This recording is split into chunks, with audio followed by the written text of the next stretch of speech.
दिल्ली के मुख्यमंत्री अरविंद केजरीवाल सत्ता की कुछ फर्जी वोटों को प्राप्त करने के लिए रोहिंग्याओं का गुणगान करते हैं, उन्हें बिजली पानी मुफ्त दे रहे हैं, उनको फ्लैट देने की घोषणा कर रहे हैं, तो ये स्पष्ट रूप से राष्ट्र विरोधी और राष्ट्र विरोध की पराकाष्ठा है।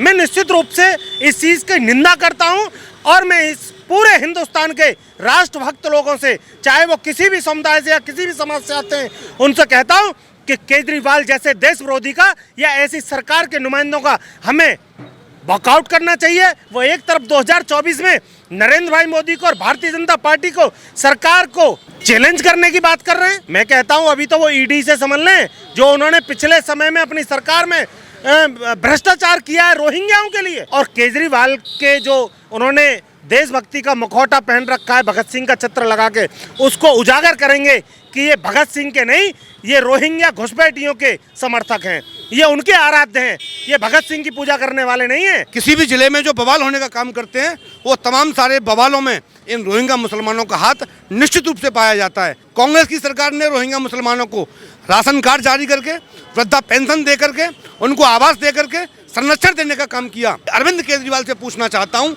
क्या हिंदू शरणार्थी उस देश के हिस्सा नहीं है? जितना संरक्षण आपने रोहिंग्या मुसलमानों को दिया, उतना संरक्षण, उससे आधी चिंता आपने हिंदू शरणार्थियों की क्यों नहीं की? नमस्कार, मैं हूं केशव मालान। एक बार फिर रोहिंग्या मुसलमानों को लेकर राजनीति गरमाई हुई है। कोई उन्हें फ्लैट देने की पहल करता है, प्रपोजल भेजता है, तो कोई उन्हें देश से बाहर का रास्ता दिखाने की तैयारी करता है। अब ज़रूरी क्या है? कुछ की मजबूरी है तो कुछ की ज़रूरी है। आज इसी खास मुद्दे पर बातचीत करने के लिए हम पहुंचे हैं अलीगढ़। कुछ लोगों से बातचीत करने का प्रयास करेंगे। सर, क्या नाम है आपका? सौरभ चौधरी। रोहिंग्याओं को लेकर के फिलहाल एक बार मुद्दा गरमाया हुआ है। एनआरसी लागू करने की पहली बात की थी अमित शाह ने, लेकिन दिल्ली की केजरीवाल सरकार उनकी मेहमान नवाजी करने में लगी हुई है। ये केजरीवाल का तो नाम भी नहीं था और मुझे अच्छे से ध्यान है कि हम लोग संघ, आरएसएस और विद्यार्थी परिषद, बजरंग दल, इन सबको फॉलो करने वाले युवा रहे हैं। और 2014 में जब नरेंद्र भाई मोदी की सरकार इस पूरे देश में बनी, तो यही कुछ मुद्दे रहे थे।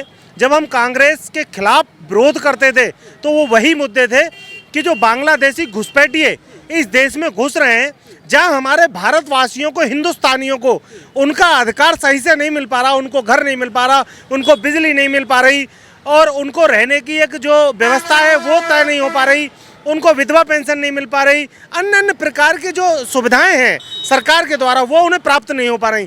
वहीं पर उनकी जगह पर जो बाहर से आए हुए घुसपैठी अवैध रूप से सीमा के तारों के नीचे होकर पार करके इस भारत के अंदर प्रवेश किए हैं और प्रवेश करने के बाद जो हिंदुस्तानियों के अधिकार को निश्चित रूप से ख़त्म कर रहे हैं या उनके हिंदुस्तानियों की जगह पर खुद काबिज हैं, ऐसे लोगों को ख़त्म करना, उनका खात्मा करना, उनको वापस भेजना, ये एक मोटिव था। और इसी के लिए पूरे हिंदुस्तान के लोगों ने वोट किया और बम्पर वोट किया और तब 2014 में नरेंद्र भाई मोदी की सरकार बनाई। उत्तर प्रदेश में 2017 में संत के रूप में योगी आदित्यनाथ को मुख्यमंत्री बनाया। वो केवल यही था कि हमारे देश के अंदर बाहर का व्यक्ति हमारे अधिकार का हनन न कर पाए, हमारे जगह पर वो लाभ न ले पाए, वही कारण था। आज यदि दिल्ली के मुख्यमंत्री अरविंद केजरीवाल सत्ता की कुछ फर्जी वोटों को प्राप्त करने के लिए रोहिंग्याओं का गुणगान करते हैं, उन्हें बिजली पानी मुफ्त दे रहे हैं, उनको फ्लैट देने की घोषणा कर रहे हैं, तो ये स्पष्ट रूप से राष्ट्र विरोधी और राष्ट्र विरोध की पराकाष्ठा है। मैं निश्चित रूप से इस चीज़ की निंदा करता हूं और मैं इस पूरे हिंदुस्तान के राष्ट्रभक्त लोगों से, चाहे वो किसी भी समुदाय से या किसी भी समाज से आते हैं, उनसे कहता हूं कि केजरीवाल जैसे देश विरोधी का या ऐसी सरकार के नुमाइंदों का हमें वॉकआउट करना चाहिए, विरोध करना चाहिए। वो एक तरफ 2024 में नरेंद्र भाई मोदी को और भारतीय जनता पार्टी को, सरकार को चैलेंज करने की बात कर रहे हैं। मैं कहता हूं अभी तो वो ईडी से समझ लें, जो उन्होंने पिछले समय में अपनी सरकार में भ्रष्टाचार किया है रोहिंग्याओं के लिए। यदि वो उनको बिजली पानी दे रहे हैं तो मैं समझता हूं कि उन्होंने अपने देशवासियों के लिए नहीं, उन घुसपैठिए जो अवैध रूप से हमारे भारत में आकर हैं उनके लिए उस पैसे को बचाया है और उस पैसे पर ईडी के छापे पड़ रहे हैं।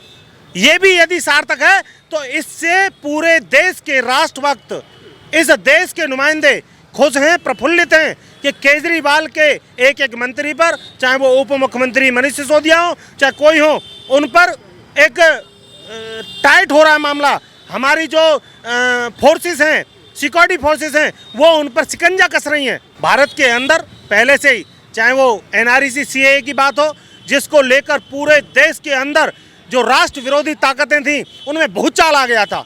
उन्होंने सड़कों पर आम नागरिकों को परेशान करने के साथ साथ तमाम तरह की परेशानियां हिंदुस्तानियों के लिए खड़ी कर दी थी। वो केवल यही तो था, केजरीवाल जैसे लोगों का समर्थन था, कांग्रेस जैसी पार्टी का समर्थन उन लोगों को था, वरना क्या मतलब था कि देश में हिंसा हो जाए, देश को आग लगाने की ओर बढ़ा दिया जाए। वो केवल NRC CAA की आड़ में ऐसे घुसपैठियों को सराहना करने की और उन्हें सह देने जैसा कार्य था।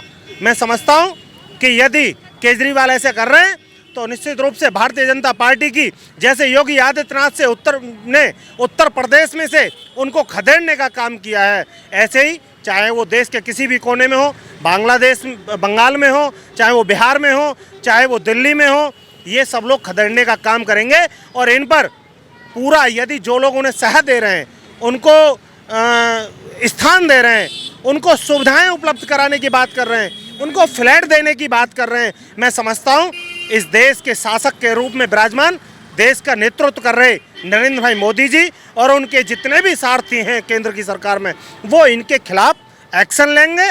और केजरीवाल के जो उन्होंने देशभक्ति का मुखौटा पहन रखा है, भगत सिंह का चित्र लगा के, उसको उजागर करेंगे कि ये भगत सिंह के नहीं, ये रोहिंग्या घुसपैठियों के समर्थक हैं, ये उनके आराध्य हैं, ये भगत सिंह की पूजा करने वाले नहीं हैं, ये रोहिंग्याओं की पूजा करने वाले लोग हैं। ये बहुत जल्द स्पष्ट हो जाएगा।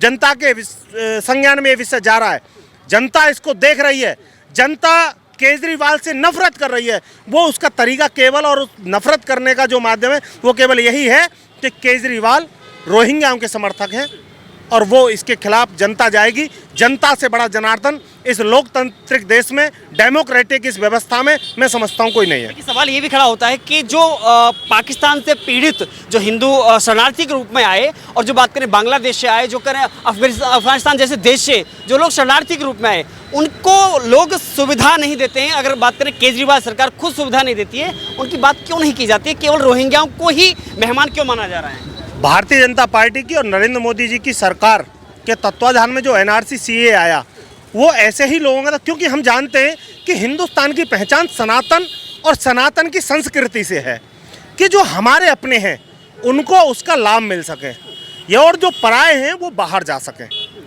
मैं जानता हूँ, मुझसे बेहतर इसको कोई नहीं जानता, दिल्ली के अंदर 500 से अधिक परिवार पाकिस्तान से आए हुए हैं और पाकिस्तान में से पीड़ित वो इस बात के हैं, मेरी तो बात भी हुई है, हमने होली दिवाली उनके साथ मनाई है। जो हिंदू परिवार दिल्ली में कई 3 स्थानों पर, मजनू के टीला पर, फल मंडी पर और कई स्थानों पर रह रहे हैं, वो 500 से अधिक परिवार हैं कि या तो उनकी बहन बेटियों की इज्जत लूटी गई पाकिस्तान के अंदर, तब वो वहाँ से छोड़ के किसी बहाने से भारत में आ पाए, या उनका धन लूटा गया, या उनकी धार्मिक भावनाओं पर कुठाराघात किया गया। यानी कि जब होली और दीपावली जो सनातन धर्म के त्यौहार हैं उनको मनाने से उनको रोका गया, दीपावली का दीप जलाने से उनको रोका गया, होली का रंग खेलने से उनको रोका गया, तब वो हरिद्वार में जो हमारे यहाँ कुंभ लगा था भारत में, उसमें उनको वीज़ा दिया गया भारत सरकार के द्वारा और वो किसी बहाने से इस भारत में आ गए और भारत में वो रह रहे हैं। NRC CAA को भारत सरकार का लाने का माध्यम यही था कि वो यदि झुग्गियों में रहकर अपना जीवन यापन बमुश्किल कर रहे हैं तो उनके जीवन को पालन एक सरलता से और एक अच्छे तरीके से हो सके, उसका ही एक अध्यादेश था जिसका विरोध देश विरोधियों ने या सनातन विरोधियों ने किया है।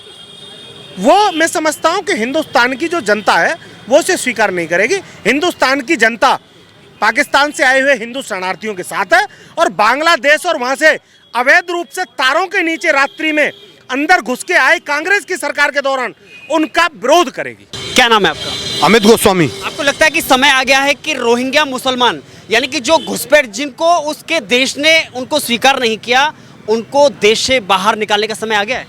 देखिए, निश्चित रूप से समय है, लेकिन पिछले 5 और 7 वर्षों से नरेंद्र मोदी की सरकार के द्वारा और उत्तर प्रदेश में योगी सरकार के द्वारा ऐसे तमाम सारे रोहिंग्या मुसलमानों को इस प्रदेश और देश से निकालने का काम वर्तमान योगी और मोदी की सरकार कर रही है। कांग्रेस की सरकार ने अपनी परंपरा के अनुरूप इस देश के अंदर रोहिंग्या मुसलमानों को इस संरक्षण देकर इस देश को तोड़ने का काम किया और आज देश के अंदर जितने भी गृहयुद्ध होने का काम करते हैं, किसी प्रदेश में हो या किसी भी स्टेट में क्यों ना हो, निश्चित रूप से उन तमाम सारे युद्धों में किसी भी ज़िले में जो बवाल होने का काम करते हैं, वो तमाम सारे बवालों में इन रोहिंग्या मुसलमानों का हाथ निश्चित रूप से पाया जाता है। सबसे बड़ा कारण है कांग्रेस की सरकार ने रोहिंग्या मुसलमानों को राशन कार्ड जारी करके, वृद्धा पेंशन दे करके, उनको आवास दे करके संरक्षण देने का काम किया। लेकिन आज दिल्ली के अंदर दिल्ली सरकार उन्हीं रोहिंग्या मुसलमानों को तमाम सारे आवासों को जारी कर रही है, तमाम सारी सरकार की सुविधाएं उनको दे रही है। लेकिन आखिर किस नियम के तहत रोहिंग्या मुसलमानों को इस देश में सारी मूलभूत सुविधाएं किस अधिकार के तहत दी जा रही हैं? कांग्रेस की सरकार और आम आदमी पार्टी की अरविंद केजरीवाल से पूछना चाहता हूं, क्या हिंदू शरणार्थी उस देश के हिस्सा नहीं है? जितना संरक्षण आपने रोहिंग्या मुसलमानों को दिया, उतना संरक्षण, उससे आधी चिंता आपने हिंदू शरणार्थियों की क्यों नहीं की? निश्चित रूप से अब तक पिछले 5 और 7 और 8 सालों में मोदी और योगी की सरकार ने इस प्रदेश और देश से रोहिंग्या मुसलमानों पर कार्रवाई करने की काम किया है। लेकिन कार्रवाई करने के बीच में यदि किसी ने उनका विरोध करने का काम किया है, तो दिल्ली की केजरीवाल सरकार हो या कांग्रेस की सरकार हो, जिस जिस राज्य में कांग्रेस की सरकार हो, कांग्रेस की सरकारों ने उन अपने अपने प्रदेशों में उन रोहिंग्या मुसलमानों को संरक्षण देने का काम किया है। आप अलीगढ़ से ले लीजिए, आप उत्तर प्रदेश के किसी भी जिले को ले लीजिए, किसी भी निश्चित रूप से किसी भी जनपद को आप ले लीजिए, उत्तर प्रदेश की योगी सरकार के द्वारा पिछले 5 और 7 वर्षों से एक एक जिले में एक चेकिंग अभियान के माध्यम से, सर्चिंग अभियान के माध्यम से रोहिंग्या मुसलमानों की जांच करके उनको इस प्रदेश से और देश से भगाने का काम किया है। समय आ गया है कि योगी मॉडल अब दिल्ली में लागू होना चाहिए। देखिए, निश्चित रूप से इस देश का इस हिंदुस्तान का आम आदमी भी चाहता है कि रोहिंग्या मुसलमानों की चिंता जो सरकारें कर रही हैं, उनसे पहले चिंता यदि किसी की होनी चाहिए तो हिंदू शरणार्थियों की होनी चाहिए। हिंदू शरणार्थियों के साथ जो अन्याय हुआ, वो हिंदू इस भारत में नहीं आएगा तो कहाँ जाएगा? हिंदू को इस्लाम में, इराक में थोड़ी जाएगा। यदि रोहिंग्या मुसलमान इराक में जाए, पाकिस्तान में जाए, लेकिन हिंदू शरणार्थी दूसरे देशों से प्रताड़ित होकर के भारत देश में नहीं आएगा तो कहाँ जाएगा? आज हिंदू शरणार्थियों को इस देश को आश्रय देने की आवश्यकता है और उसी के तत्वाधान में उत्तर प्रदेश की योगी और मोदी सरकार इस देश में काम कर रही है। निश्चित रूप से इस देश से रोहिंग्या मुसलमानों का जाना बहुत अति आवश्यक है, वरना इस देश के अंदर विकास निश्चित रूप से बाधक बनेगा। इस देश के अंदर गृह युद्ध के संकेत जितना रोहिंग्या मुसलमान इस देश में शरण पाएगा, उतना इस देश का माहौल बिगड़ने की संभावना होगी। ये रिश्ता क्या कहलाता है? क्योंकि मेहमान नवाजी सिर्फ रोहिंग्याओं की केजरीवाल सरकार के द्वारा। देखिए, ये रिश्ता स्पष्ट रूप से केवल एक शब्द कहलाता है कि देश विरोधी कदम। कांग्रेस की सरकार ने अपनी परंपरा के अनुरूप प्रत्येक देश विरोधी कार्यों में लिप्त रहने का काम किया है और उसी कार्यों पर दिल्ली की केजरीवाल सरकार भगत सिंह का फोटो लगा करके देश के युवाओं को भ्रमित करके और देश के विरोधी लोगों को अपना आदर्श मान के हिंदू शरणार्थियों को दूर भगा करके रोहिंग्या मुसलमानों को संरक्षण देके देश विरोधी कृत्य करने पर मजबूर है। निश्चित रूप से जिस प्रकार से उत्तर प्रदेश में और देश में योगी और मोदी जी को इस देश के तमाम सारे हिंदुस्तानियों ने लाने का काम किया है, उसी प्रकार आने वाले समय में दिल्ली के अंदर केजरीवाल को गद्दी से उठा फेंक करके योगी मॉडल को दिल्ली में ला करके रोहिंग्या मुसलमानों के संरक्षण दाताओं को उनकी औकात दिखाने को काम करना पड़ेगा। आ गया है कि लात मारकर भगाया जाए। निश्चित रूप से दिल्ली के अंदर जो भी दिल्ली की सरकार रोहिंग्या मुसलमानों को संरक्षण देने का काम कर रही है, उनको पेंशन देने का काम कर रही है, आवास देने का काम कर रही है, मुफ्त बिजली देने का काम कर रही है, दिल्ली की जनता एक राष्ट्रभक्त जनता है। योगी मॉडल को दिल्ली में काबिज करके और दिल्ली सरकार को लात मार करके सत्ता से फेंकने का काम करेगी।